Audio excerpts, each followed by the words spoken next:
जी हाँ, नमस्ते, प्रणाम दोस्तों। जैसे कि आप लोगों को पता होगा, बिहार में हमारे माननीय श्री नीतीश कुमार जी हमेशा कोशिश करते रहते हैं और हमेशा आवाज़ उठाते रहते हैं कि ताकि बिहार में दहेज को बंद कर देना है। बिहार में दहेज विरोधी को लेकर हमेशा कोई ना कोई हमेशा आवाज़ उठाते ही रहता है, लेकिन फिर भी बिहार में दहेज सफलतापूर्वक बंद नहीं हो पाता है। वो क्यों?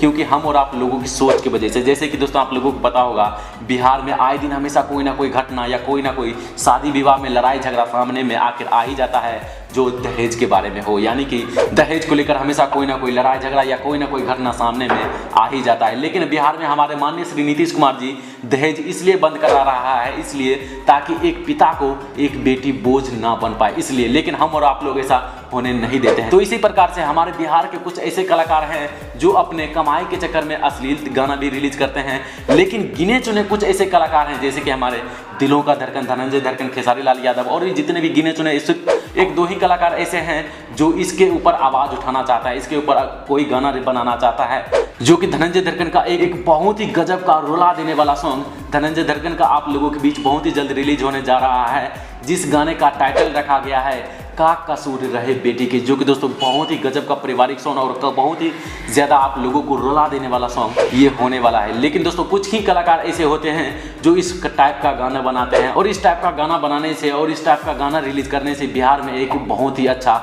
मैसेज पहुंचता है। जिस तरह से अगर नीतीश कुमार जी अगर कोई कोशिश करते हैं तो बिहार में अगर इस प्रकार से कोई गाना बना दे तो इससे लोगों की जागरूकता होता है, लोगों के पास ये गाना पहुंचता है तो लोग इसको सुनते हैं तो कुछ समझ में आ पाता है, तो इससे भी कुछ फर्क पड़ सकता है ताकि बिहार में दहेज बंद हो सके। क्योंकि दोस्तों धनंजय धड़कन का ये जो गाना रिलीज होने वाला है का कसूर रहे बेटी के, ये बहुत ही ज्यादा गजब का और बिहार में एक बहुत ही बड़ा रिकॉर्ड खड़ा कर सकता है। ये मैं दावे के साथ कह सकता हूँ, ये बहुत ही गजब का सॉन्ग है। आप लोगों से हम यही एक रिक्वेस्ट करना चाहेंगे, इस गाना को आप लोग जितना हो सके उतना शेयर जरूर कीजिएगा ताकि ये गाना पूरी तरीके से बिहार में धज्जियां मचा दे। तो दोस्तों अब हम आप लोगों को इस गाने के बारे में थोड़ी सी डिटेल्स बता देते हैं कि आखिर ये गाना कौन लिखे है। तो दोस्तों ये गाना लिखे हैं रॉक्स तबरेज और इसमें म्यूजिक दिए हैं दीपक वर्मा, जो कि दोस्तों काफी गजब का म्यूजिक बनाते हैं और काफी गजब का गाना लिखते हैं। इस प्रकार का गाना का सच में सैल्यूट करना पड़ेगा। और दोस्तों ये गाना रिलीज होने वाला है अंशिका रिकॉर्ड भोजपुरी चैनल के द्वारा। आप लोग उस चैनल को जरूर अभी से सब्सक्राइब कर लीजिए ताकि आप लोगों को जैसे ही वो गाना रिलीज हो